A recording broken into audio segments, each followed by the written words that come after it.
Osmia female identification guide, which was sent out to you guys. And if you have not gotten it, I think you could probably ping Claire right now and she might be able to send it off. But it's just a good framework. We can run into a lot of the characters in lots of different ways, but it's nice to use Mike's key and get familiar with it because it's really one of the only other sets of keys that are current in Eastern Central areas. And he's constantly updating them too. So where we left off was we had looked at some specimens of Osmia. So let me just back off for those who have not been here. We've been working on Osmia females.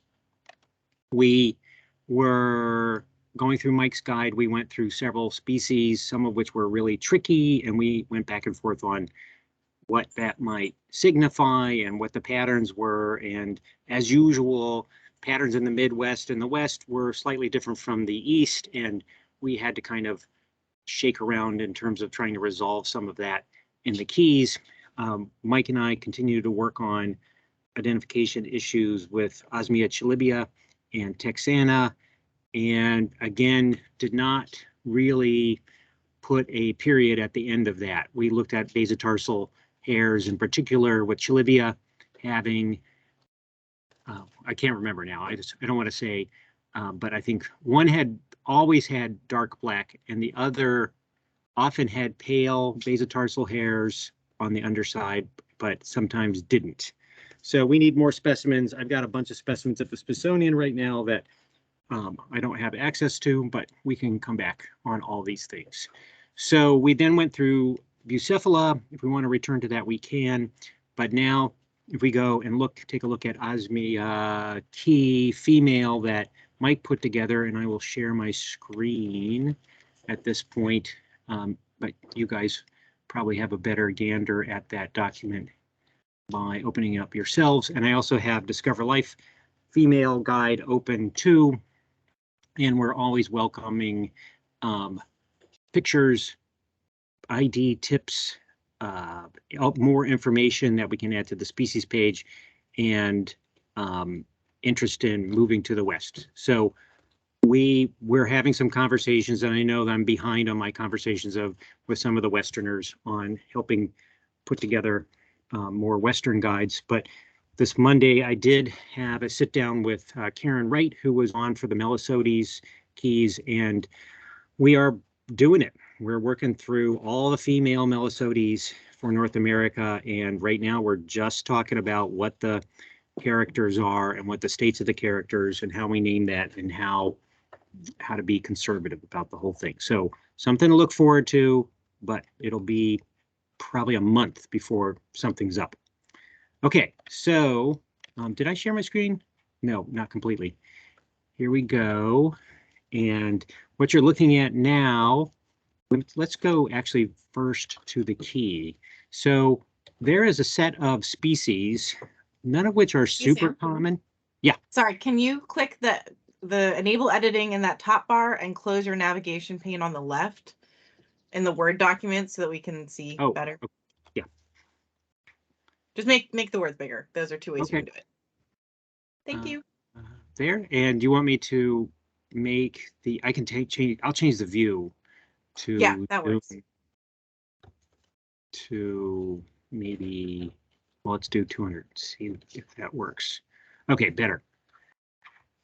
And let's get rid of that as you suggested. Thank you, Claire. Okay, so we've been through some of these specialized groups, and Mike's key tends to knock off some of the groups of Osmia that have characters that are unique to one or two or a few. So we're still in that category, and this character that we're going to talk about now is one that took me a long time to kind of find. Part of it was because there's not many species that have it. And this is what he calls the ventral margin of the mandible, angulate or tooth medially, best viewed from beneath. So basically, you've got a mandible, it doesn't matter which one, they're both the same, and you have to flip it over. And once you flip it over, and we'll show this, there is actually a tooth that points inward. So if you are a good practitioner and have opened up your mandibles on your specimens, it's can be relatively easy to see. If you have not, sometimes you can see it and sometimes you can't see it. We are all about bees per minute in most cases, so we don't open up the mandibles, and we sometimes can see that character and a few times not, but mostly we can. So you'll see a situation today that where the mandibles are closed, but you have to look carefully. And so this is one of the useful things about these talks. So intermis inspergens and subaustralis have that. Inspergens and subaustralis, so inspergens is the one that we see to the south and is available in a good chunk of the eastern United States and Canada. Intermis is northern and is all dark. Subaustralis is mostly western. But for some reason, there's a few specimens that sneak into the east. I think I have the map up here. And so I thought I had it open. I'm looking for maybe here. There we go. So subaustralis, mostly this western thing, and then there's these few, we can click on the map and zoom in a little bit more. Then there's just a few specimens here. So this gap, this hiatus is interesting, and a lot of times when you see that, you have to start to think, well, maybe this is something different. Anyway, very few specimens. I do not have a specimen of it, but I do have inspergens, and if we go back and look at inspergens, in terms of their numbers, let's go back to global mapper. So we just typed it in Osmia, hopefully spelled right. Inspergens. We can take a look at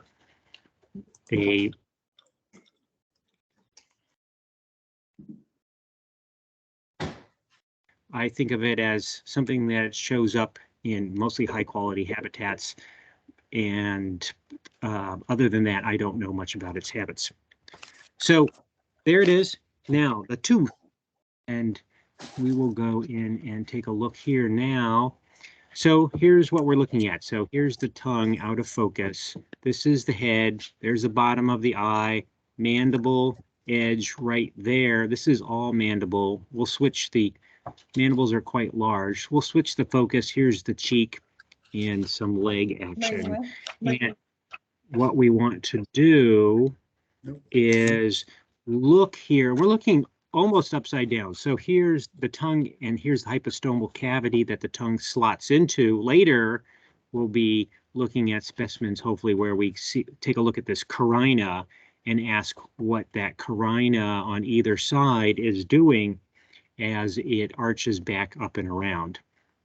Right now, we want to take a look right here.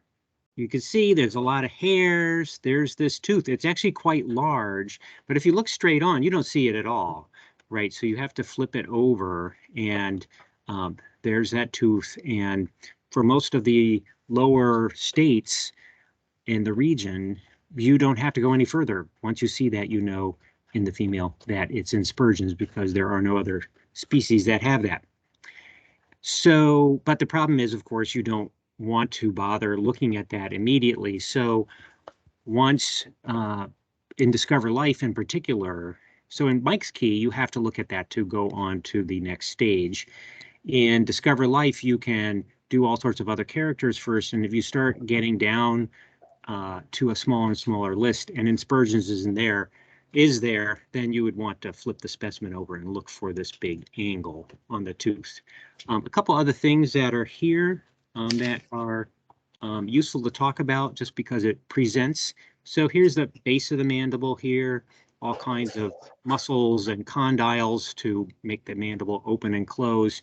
The tip is somewhere over here. It's not in view, but these two lines or carina, raised lines here, this is used in a number of cases to help differentiate species groups. So mostly what you're looking at is whether these lines remain parallel throughout or whether they, towards the base, diverge out. Sometimes it's not, it's a little subtle because it'll be parallel throughout this area and then it will start diverging. But so again, in Discover Life, you would, if you're not sure, then you would not use it, or you would play around with the notion of, I think it's got that, and see what happens. But this is parallel right there. So you see that, and it's clear, and there's something diving down here, but the main lines are right at that point. Okay, so I'm going to shift gears. Also point out, because again, we're here, and we have the nice upside down. Here's the hypostomal cavity. Here's hairs, and I'm not sure, but I believe most of the specimens of Osmia females have long hairs, and they curl for whatever reason towards hypostomal cavity. You'll see at some point a specimen of Osmia felti, uncommon but around in higher elevations in the north, and these hairs go basically completely across, or could go across the entire cavity. They're much longer than this. So this is the normal state.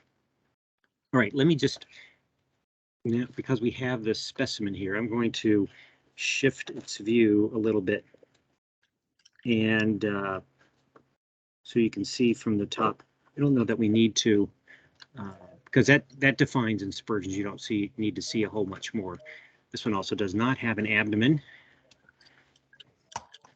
as part of our reference collection. So I'm not sure what my point is in showing you this, but that's an inspersions from the top.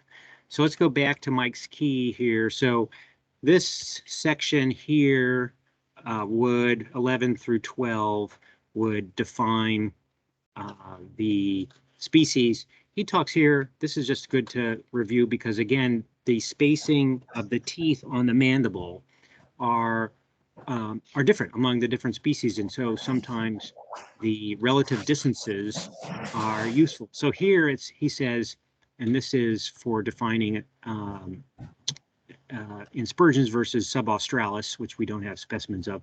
Mandible with medial tooth, so there's usually 3 teeth, maybe always 3 teeth in the females, about equidistant between the basal and apical teeth. So the apical tooth is always essentially the tip. Let's see if we can see that. And if we look at the alternative, the medial tooth, much closer to the apical tooth than to the basal tooth. So we're looking at the relative spacing of the teeth.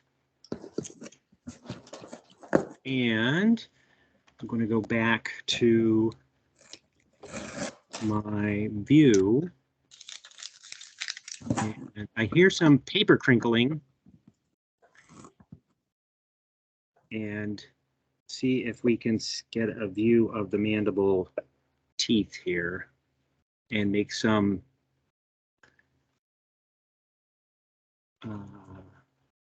remarks about them. So again, we did not flip open. How convenient would that be if the mandibles were flipped open? The mandibles, see if I can get this to show well here. We may need a different specimen to look at this. Okay, here we go. I'm going to zoom in a little bit more. I'm going to add a little bit light here, but what we're looking at is there's the base of the mandible. Here's these parallel ridges going from the tip. There's 1, 2, 3, a little hard to see here. So again, the very edge of the back of the mandible is also counted as a tooth, and there's a tooth in the middle here. But let's see if we can add some light by changing the amount of light in the system. We'll go up to 50, maybe 60, whatever that means. And we'll go back to full screen. I think we'll go back to full screen. Control Shift F. Maybe you have to click in it. Control Shift F. There we go. Okay, so we have some focus things going on here, and I might shift this a little bit at the same time. But if we take a look here, I'm going to try and maybe move some lighting around. The tip is not going to show. I've got a new setup here where I don't have light coming in from this direction at all, just to reduce the glare. But here's 1, 2, 3.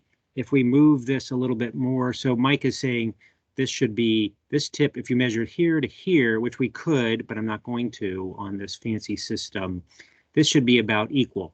The problem with equal is nothing is equal in nature, right? So if you start getting finer and finer measurements, it will be slightly different. So when we talk about equal in Discover Life, we're going to also probably have it scored for the categories on either side of equal. And mostly we're looking for things where there's clearly a shift in one direction or the other. So I think part of this issue is that in this specimen, I'm going to move it this way so that we are more directly facing the mandible.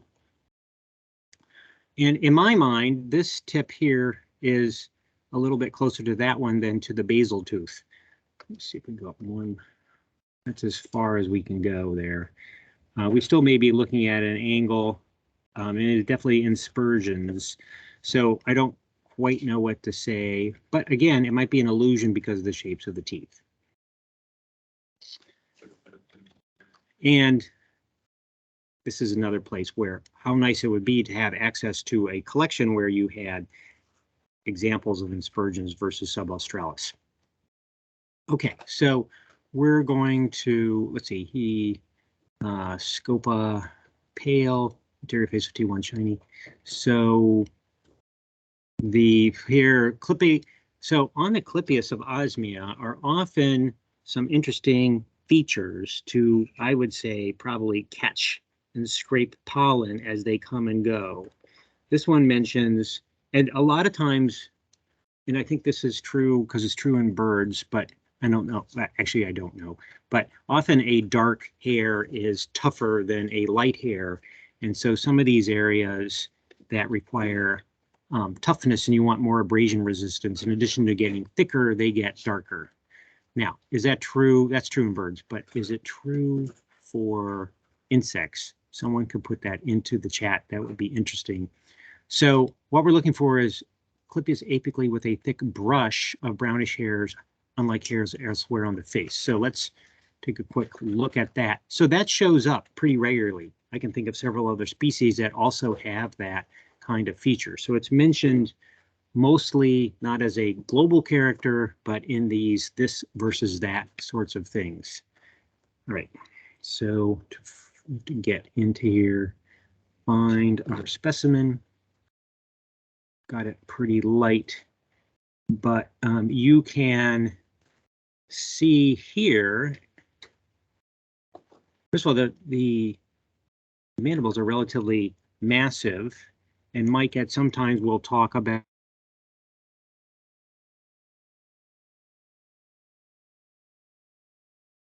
wasted. That's an interesting term. So whether there's a waist here, so this is narrow and then broadens out compared to the base in this one, or it's basically just a big rectangle. See on the mandible, not on the mandible, on the clippius, trying, don't knock the specimen around. You can see these black hairs. You can also see black hairs on the edges of the mandible, which I don't know. See right here, these bristles are black, possibly a character. But again, you have a really, so these dark mandible, these dark hairs are present in some species and not in the others. We don't have a character for that defined, but looking at the hair pattern, particularly on the clippius, is useful, particularly when you're in a confusing area. So something like Osmia atraventris and Osmia pumila will not have that.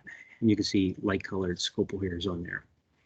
Okay, let's go back and see where Mike wants us to go next. So we've discussed this. So now we're looking at simple things. Scopal hairs pale and scopal hairs dark as a split. And just to note that every once in a while, the pale hairs, like a pale-haired species, will have dark hairs towards the tip on S6, and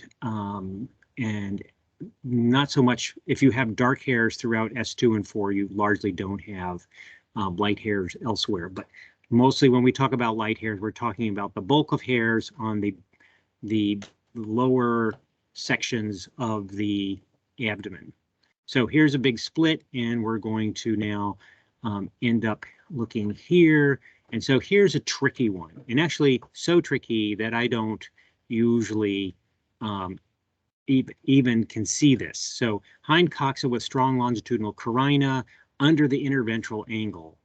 And then hind coxa has no carina at all, and there's no sulcus. So sulcus is a trough present between, this is where we need Mike to explain this, of the shelf of S6. And so this with all these specialized characters looks like this is mostly a northern one, but it mentions it as conjuncta, which we do get to the south, and subfasciata. For example, Maryland has both these species, and I could take a quick look to see if we get those. So I gave away a lot of my specimens recently to Logan to play with, and I haven't built them back up. So let's see if I can find conjuncta. Conjuncta is a nice one because once you see what they're talking about there with these very small tubercles on the face, it's another give it to me identification right on the face, easy to see. Put this away. And yeah, no conjuncta. Let's see if we have, sadly. And it's something I haven't seen in quite a while. I used to see them very regularly, and now I almost never see conjuncta for some reason. Okay, but I do have subfasciata, and subfasciata is something that I see often in suburban and even urban areas. So for whatever reason, it's tolerant of those conditions, and many species are, if you have the right specimens in there. And when we do the males, you'll see that the conjuncta has really neat characteristics for the rear end of the males, of the rim. So, all right, so I have a female here, and we're going to explore together. This has no tubercles, but we're going to explore the notion that if we go back up, that there's the hind coxa with a strong longitudinal carina along interventral edge. That's a lot. But let's see if we can find it. Let's get my clay. So, since I have not located this before, because this in Discover Life, there's other characters that bring out these species, but I am interested. So going to the hind coxa, which is the last segment before the body, and there's a longitudinal, so that would be down along the body in the plane of the segment towards the leg, along the inner, so the inside ventral, so that would be downward, so that should be seen. So we're looking for a carina and then a narrow sulcus present between apical lamellae at this shelf of T6. So we'll look at that in a second, but let's flip here to the scope, get this bad boy, bad girl under the microscope. Nice specimen, legs are thankfully out. We're going to go in and search the carina on the inner ventral edge of the coxa. Okay, so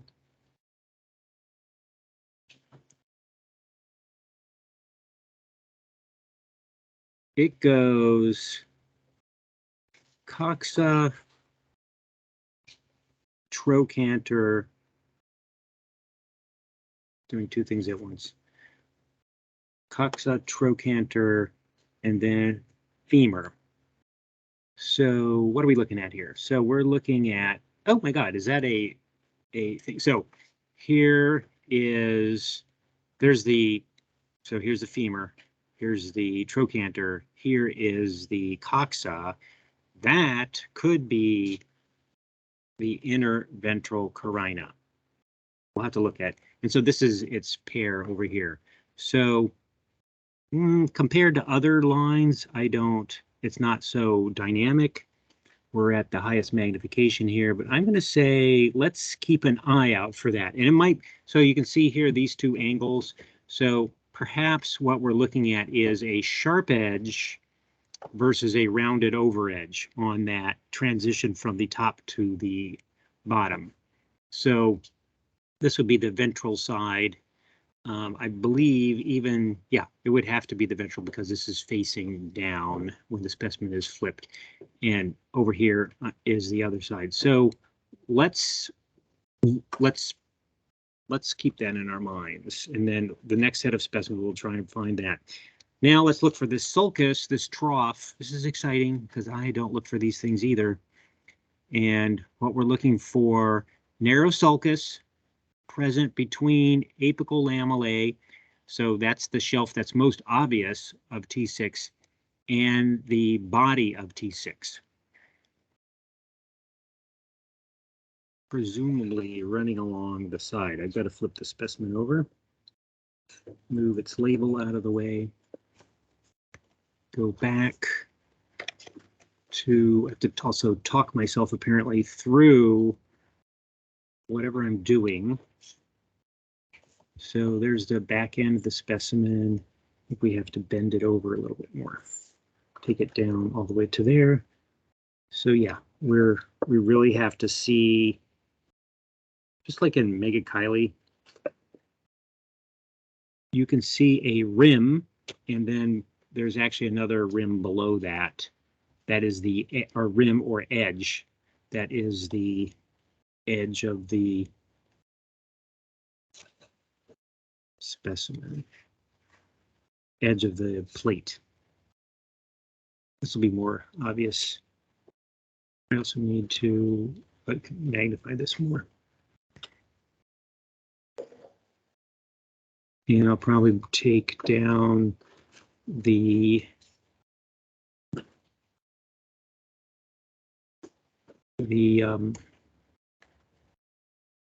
lighting. So let me escape out of here, go to the lighting, and let's go back down to 40. And click there, go back to full screen. Okay, so this is the area in question. We'll have to look at it from the side, I think.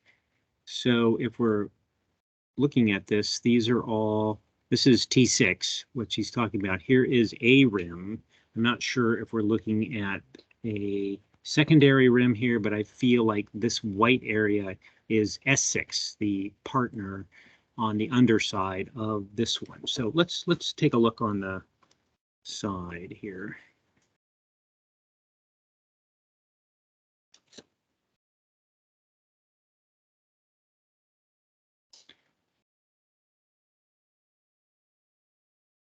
It's nice to use Mike's key because it's a very different approach. Like normally I would never look at something like that unless I had to confirm it through the description, because I have so many other characters that I can use.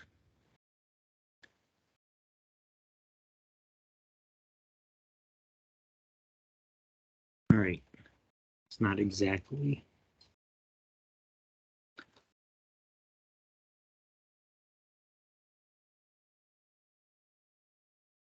So we can see, because there's a lot going on. That high magnification is not behaving. Okay, I think we've. All right, so I'm still not 100% clear. I might have to take this off and look at it. Whether, I think this white area that we're looking at from above is a combination of the underside S6 and this area here, which is the rim, you can see that the edge of the specimen is bent out there. I think that's what it's talking about. I'm going to take a look at it under the microscope myself, and then we'll stop this novel treatment. Yeah, so that the white hairs that we were looking at before were actually the tergite, and it was the hairs were covering the whole area. And there is, so when he talks about a narrow sulcus, when we were looking from the side where you saw the rim come at a sharper angle, that would be the sulc there, and then there's a slight depression. So it's difficult to show under the microscope with reflections and things. So, and it's not very prominent. We'll take a look at other specimens that don't have that. Okay, back to the key now. And conjuncta, like I mentioned, has these lovely tubercles, which I don't have specimens of any longer. So Sandhausiae, so now we're going back, and so we're going to things that don't have have white, backing up, have white scopal hairs and don't have the carinate hind coxa that we did see. And so now when we're looking at these, we have Sandhausiae and distincta. Let's see what I have of those specimens.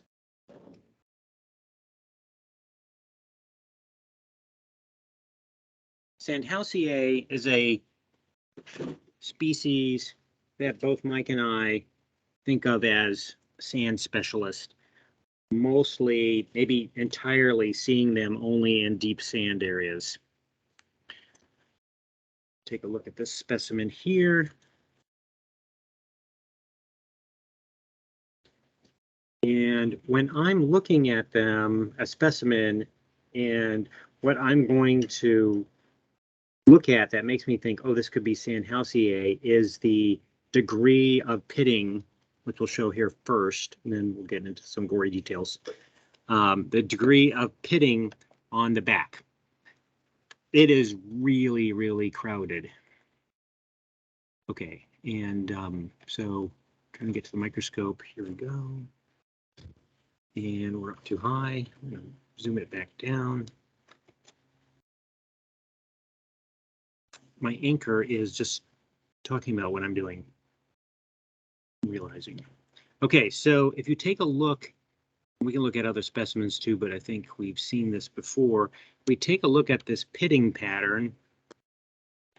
What you'll see is essentially every pit is lapping another pit, and actually several at the same time. I'm going to go all the way up here. You see, there's really essentially no gaps whatsoever. We'll change the magnification a little bit here and there between any pit. And so, first of all, it's a very dull looking back, but you don't have little flat areas and any kind of adjacency. You have only overlapping. So the other species, so it's not to say that the other species have large gaps or anything. They have relatively small gaps. A first glance might not indicate this, but when you look and you get a little bit of experience, you'll notice that the back is very dulled by all this pitting.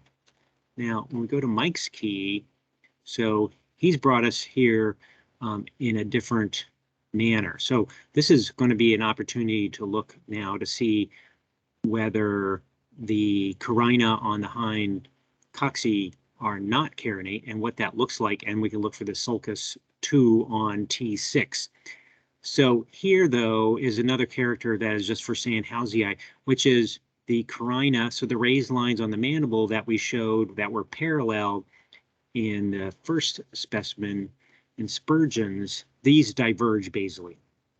And also talks about the mandibles essentially quadrate, so rectangular instead of having a waist. So let's find it. So I'm going to spin the specimen and see what we're looking at here. We're looking at some legs going down. And okay, so here, this is a really nice, clear example of diverging. So here's the carina, and you can see, we can spin it to the side, but really don't need to. You can see that these carina move quite a bit apart. They're not exactly ending in the same point, but you can really only say that those get wider towards the base than anything else. And what was the other thing? So I guess now we can look at the, essentially quadrate. So here, actually, this is pretty good too. So here are the rough boundaries of the mandible. And if you recall from inspersions, this central area had a waist, they might call it. There's a little tiny bit, perhaps, of non-linearity there, but basically, like Mike said, everything is always basic, right? Basically, it's a rectangular mandible there. So let's take a look now and see if we can jump to the mysterious non-carinate hind coxa ventral inner edge. Let me take this down all the way. And instead, we see in filthy clay. And probably equally filthy finger. Okay, so one question will be, this is why this is not the best and funnest of characters, because in many specimens you'll find that the legs curl up and hide a lot of features below. Fortunately, there are usually not that many features that we're interested in. But in this case, we are. So here's the curved under hind leg. Here's the coxa from the side. We want to see better in this area, so I'm going to pump up the light. Go to 70, which is very bright, but hopefully it brightens up the interior. Go like F. And let's zoom in. Oops, darn it. Yeah, I wish Mike were here. He knows these Osmia well. And I'm also have to say I'm very jealous because he is collecting in western Oklahoma in the Cimarron Sands area, which is just unfair. All right, we can add some more light here in a second, but this is the edge of the, I think is the edge of the coxa. I think these are the trochanters. We'll look at a couple other specimens, but here's the big plate of the coxa, and there's no raised area. It's a rounded over one. I'm going to say that's what we're looking at. Let me just double up the lighting now to, I'm going to go all the way to 100. Maybe I'm going to go one step further. Let's go to 200 and see if that lets us peek in there a bit. So if we look at this, we can see into this area, and instead of having basically a sharp boundary, it's my impression has been it's more about the sharp boundary rather than a raised line. So on the mandibles, you had an actual raised line and that you could look at. And here you're talking about something more knife edge versus rounded over. So this is blunt and not raised over.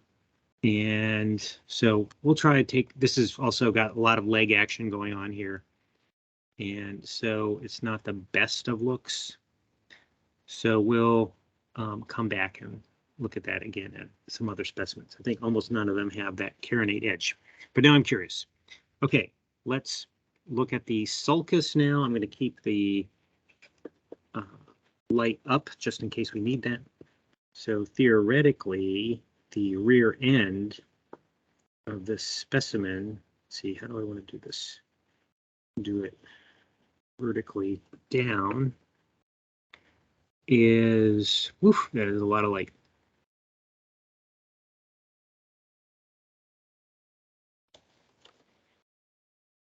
I'm going to be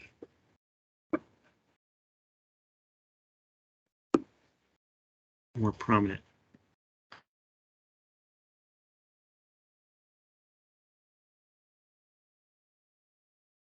Way, we'll still keep it up, but at 70.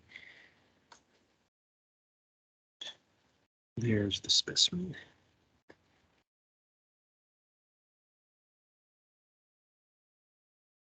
Just getting the lighting here a little bit better. We'll go down to 40 and let's see what happens. Back to full screen. These are wing edges, they're sort of interfering. And so theoretically, there is no sulcus here on this one. And I really don't like this specimen, so in terms of being able to see that area. So I think we will not continue that. In fact, why don't I pause that and do my own investigations rather than force you to go through that whole process. So there's Sandhausiae. It's a relatively large specimen, cool mandible, very detailed back characters. Distincta is also a very cool thing. It's a Pentstemon specialist. We have them all over the lab here. Right now, I'm just out of them because they've been given away. They have a really neat, and you can see this in some of the pictures online on Discover Life and elsewhere. They have a an area on the face that instead of being blue, which would be the normal one, has this really cool shaded purplish black that Mike is talking about here. And then the hairs are pointing forward. The story I tell is to scrape the pollen off the stamens of the Pentstemon, which I believe are dangling from above. I'm not 100% sure. But both those are really nice, easy to see characters that only Distincta, which I don't have, sadly. Often these more common species I just don't put into our collection because they're too easy to ID.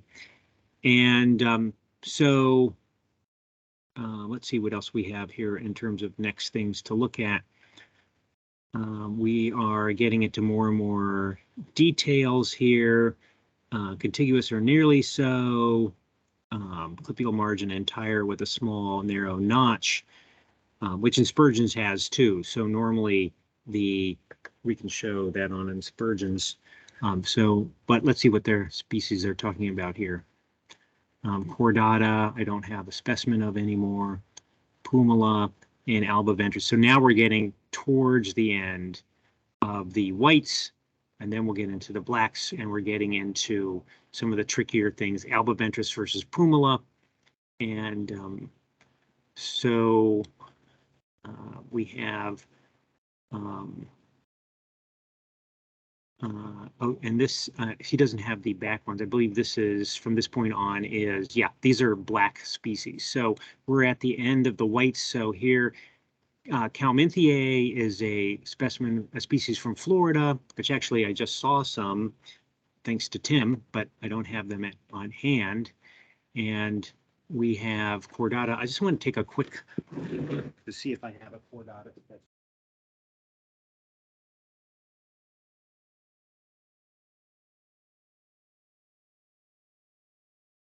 And well, they have something close to Chordata, but it's not clear. It's a tricky species, so I'm not sure if we decided that this was Chordata or not. So we'll pass on that. All right, so a group that is often really difficult to tell apart is this pumila versus albiventris.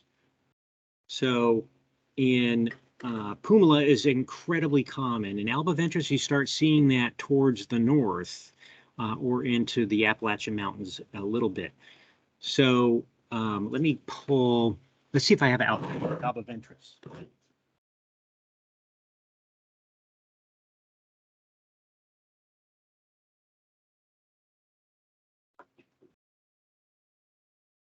I don't. I did see one very nice classic one from Ohio last week, though. Not that that's useful to anybody. So I'm going to pull, we'll look at we'll talk about this, but I'm going to pull a female pumila and talk about its differences with albiventris. So when we look at pumila, so these are Mike's notes. There's also similar notes in Discover Life on telling the two apart. So the medial portion of the metanotum horizontally oriented. So what he's saying that is in albiventris, when you look from the top, the metanotum is basically vertical, and in albiventris and horizontal or horizontal-ish in pumila. Let's see if our pumila specimen agrees with that. I'm going to move it to the top. Move it in here. And when you get a specimen, so yeah, you should not use Mitchell because Mitchell had very confusing characters for this, but basically was using wing characters, which I think largely don't work. So here's this specimen has been pinned. Maybe I'll pull another specimen.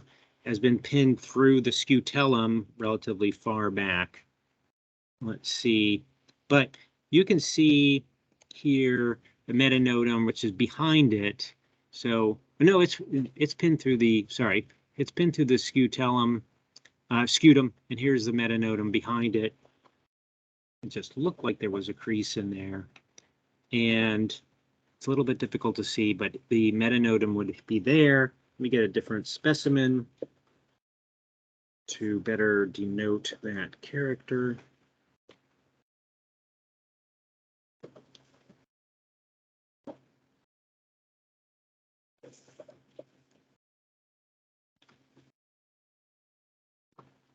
And one thing about pumila is that it often has some grayish hairs on the underside in the scopal, the grayish scopal hairs.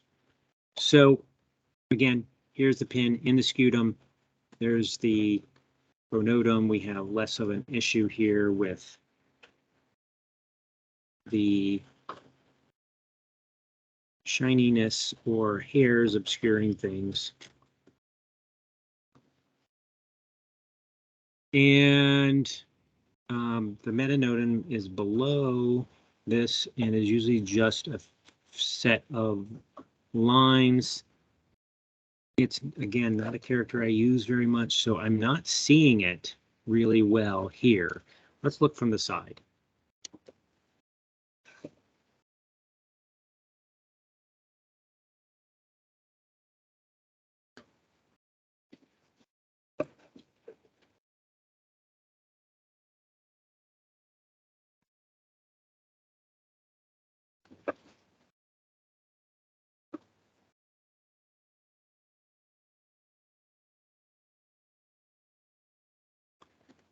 I'm not sure this is going to be that illuminating because of the hairs and the inability to see the suture lines. I'm trying to fox into shape. So scutum up here. Here's the line demarcating the scutellum, and I can't tell whether that's vertical or not, frankly, at this point. So I'm going to mention that is visible when you have it under the specimen.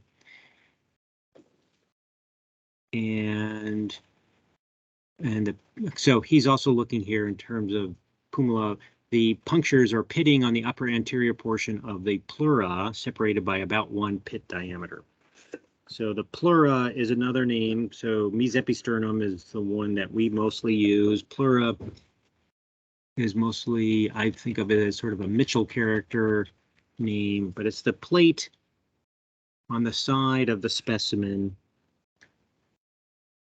below the attachment of the front wing. It has to be given name because we don't have one of those plates.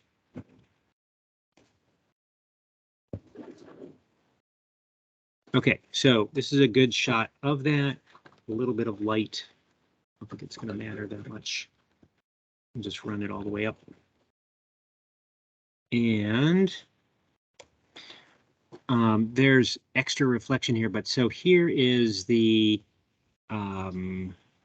pleura. He would call it the pleura. We would call it mesepisternum most of the time, and he's talking about the spacing. Let's make sure we have it in the correct area.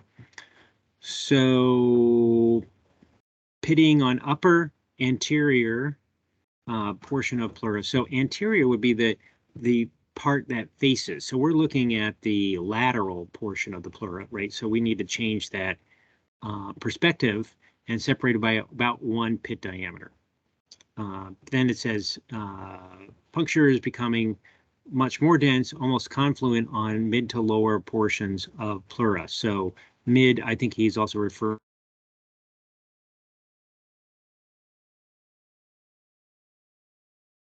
be almost confluent, meaning almost touching or coming together, and that seems to be the case. These smaller ones, I'm not sure are pits or are actually just weird.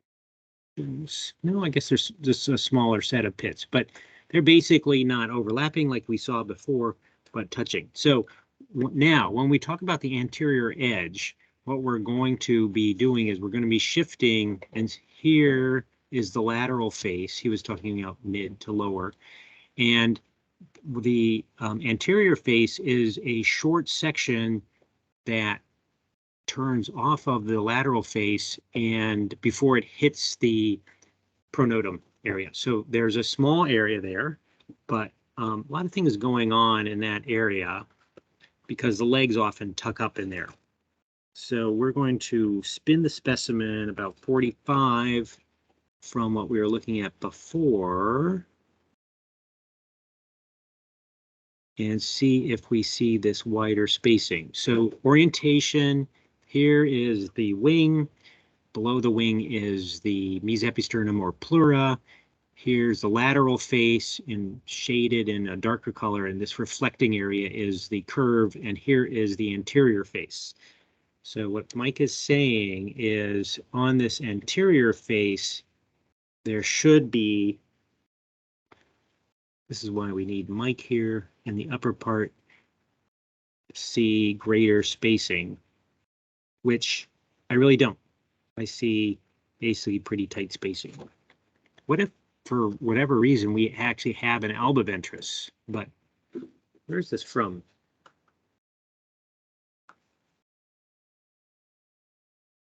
Montgomery County, Maryland. That's probably out of the question. Okay. And then, so yeah, so I'm not sure why we're not seeing the separation by about 1 pit diameter, or it's not clear. Maybe we have to wait for Mike to come back. Tegula, pronotal lobe. This area up here should have this greater spacing.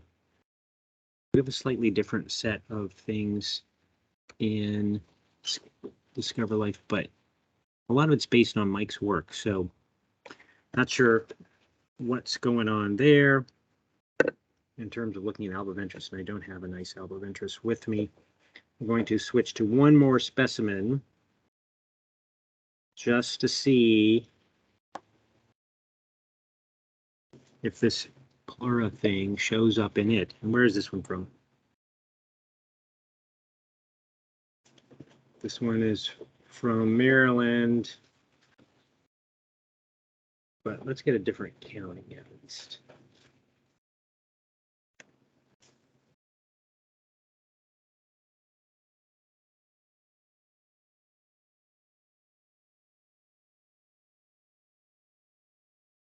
We have a lot more males, which are much trickier. Yeah, I'm doing a quick look here, and they all seem to have quite tight spacing in that same area, but the males are easier to tell in alboventris, and I don't see any. So again, we might be in this thing where Midwestern specimens have this character and Eastern specimens don't, because that's Mike's place of work. So anyway, we're going to go back to not quite sure what's going on there in terms of the specimen differences. So now, what time is it? Do we have time to get into the black species? I would say we have 5 minutes. Say it again. 5 minutes. 5 minutes. We can start.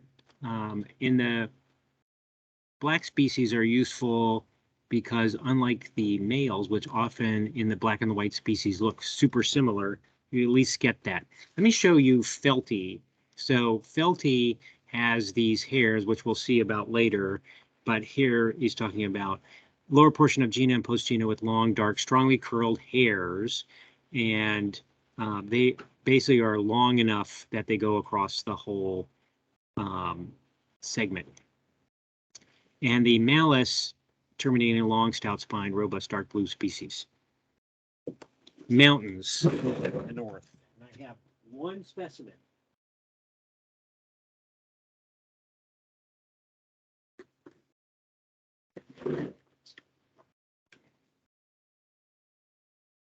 Pull that one, and then we will call that our day. We really didn't get into a lot of the, well, we haven't yet. I think Mike uses it less than I do in terms of hypostomal cavity rims. Bring it down. Find the specimen. Let's get a shot of the hairs leaping across the long hairs, leaping across the hypostomal cavity. So this is a fairly big Osmia, not as big as bucephala, but large in size. And you can see, so these are, first of all, they're dark, which is unusual. Most things are light, and they're much longer than other specimens. But you can see that, you know, you want your comparisons, because is that how much? It's definitely longer, but if you haven't looked at tons and tons of specimens, you may or may not agree with how much longer, and it's not a measurement thing. I'm going to change the angle on it a little bit here, go directly down towards the hypostomal cavity. You can see a nice shot of the hypostomal cavity.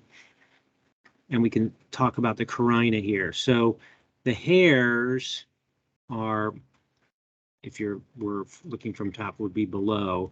And these are these long hairs that essentially touch across the wide cavity in there. There's several other characters, and we'll take a look here in a second at some of those others. But now that we have this is a really nice shot. Here's the cavity, the hypostomal cavity, where the tongue, when folded, lies within. And here are the edges. And if we look, you can see from this angle a raised line of some sort that goes along the edge and then curves laterally out like that. So if we look from the side, which actually over here might be slightly from the side, a bit, yeah, you can see this. So in this one, what you can see is it's a substantial raised area. So it's not this just little lumpy line or a sharp edge between two planes of a segment. It's actually a thin raised wall, so to speak. But take a look here. We'll go up to 5. I'm going to actually add some light. Let's go to 70. good enough. So if you take a look here, you can see here's this. So over here, we can't really see this raised line. It's because we're looking straight down it. Here, we're looking at an angle. You can see this wall-like thin shelf plate, whatever you want to call it, raised area. And as you go along, right as this curve, so a lot things happen at this curve for whatever reason. So we're mostly talking about, is that raised line uniform around the entire curve, or does it do something? In this case, it just drops off dramatically. I can't focus in any further, but you can see that it's going along here, and then it just plummets abruptly and then continues. So that is a good character. At least that not that many have that kind of thing. So let's go back to Mike's key and see if he mentions this for Felty, and then we'll tackle more dark ones and get into males next time. So did I not see? There we go, Felty. So lower portion of gena and post-gena. So that's what we're looking at in terms of the hairs with long, dark, strongly curled hairs. And then the malleus terminating in a long, stout spine. So the malleus is something that you don't hear much of, and I'm not 100% confident, but we should be able to see this. I believe the malleus, someone correct me, is an area below the, in a sort of like a triangle between the lower part of the cheek and the mandible. But we're going to go and find that. So, and also he doesn't mention the hypostomal cavity here, so it must not be useful if you're just keying through this way, but this is something we would have scored in the guide as being present, and if you can see it, then it's useful. So let's look for the spine on the malleus. Again, I'm a little bit mystified about malluses, but I want to say, someone correct me or rescue me, that the malleus is in this area right through here. But I could be wrong. I mean, it's anything that ends in a sharp spine should be obvious.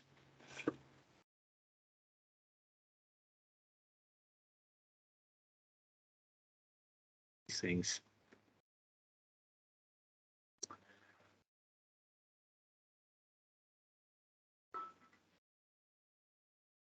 All right, we're zooming into the possible area. Anyone figured that out? Done your gene? Not in the chat so far, and yeah, haven't Googled it. It's just not something I'm using, but Mike mentions it here, so we may have to return to the mystery of the malleus. I would have thought it here. I can't think of anything else. First of all, I can't even explain where the malleus is. Here's the base of the mandible. But yeah, you can see also this species, dark hairs right at the edge of the clypeus, light hairs elsewhere. Here's actually a different shot showing these long, nice curly hairs going arching over the hypostomal cavity. I believe we're also looking at the rim, and right there should be the abrupt drop to the edge of the hypostomal cavity. I really like those characters. And sometimes, a lot of times you angle it right, you can see them. I'm just now curious about the malleus. And for some reason, I thought it was up in that area. I'm not seeing that. I don't know where else the spine would live. I got genes on the case. Okay. From Permissioner 2007, the tibial spur of the front leg consists of a main axis or malleus and a thin plate-like scraper or velum directed toward the main axis of the leg. So basically we're talking about, it's a character on the front tibia. All right, so let's take a look. Here is the tibia.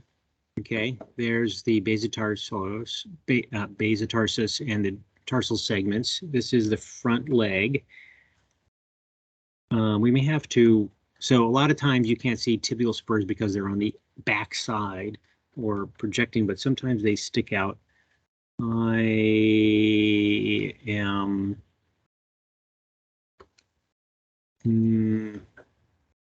is this possibly it here? Well, it goes, I don't know if this helps, but it goes on to say the velum usually does not extend to the apex of the malleus. Okay, that's I don't know not if that helpful to helps. me. I'm going to change the perspective here and go in the opposite direction, see if we can see it that way.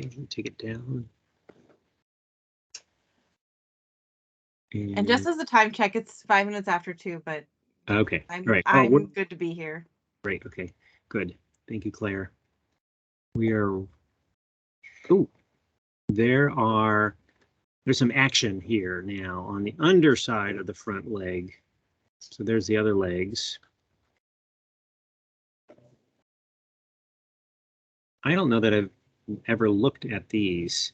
All right, so the malleus is spine-like. So we'll have to look at other specimens here, but these two spiky things are apparently what are being talked about.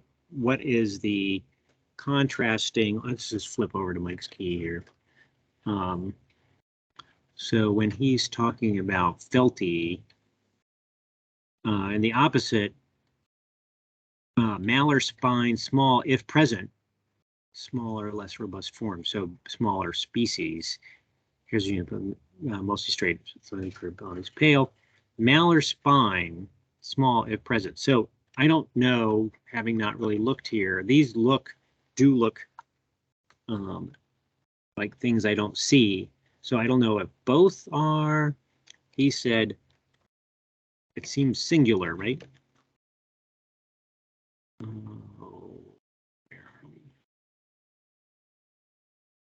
Guilty. Why am I not saying? Oh, here we go. Malleus, singular, terminating a long, stout spine. So I don't know. So there's two spines here.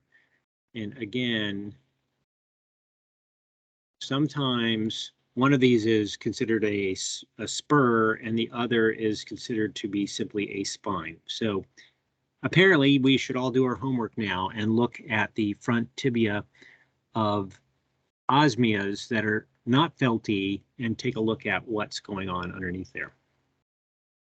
All right, we're over time. I don't know if there's any questions. No, it was a very smooth class. That was it. Or we've lulled them. It was very specific. We've numbed them. Numbed them. Yeah. All right, well, I'm gonna stop the recording. I really want Mike to come back. I kept notes of the 3 things today that we were just, every time he said, I wish Mike was here. Yeah. So maybe we can jump into those. We can ask. Right. Good. Yeah.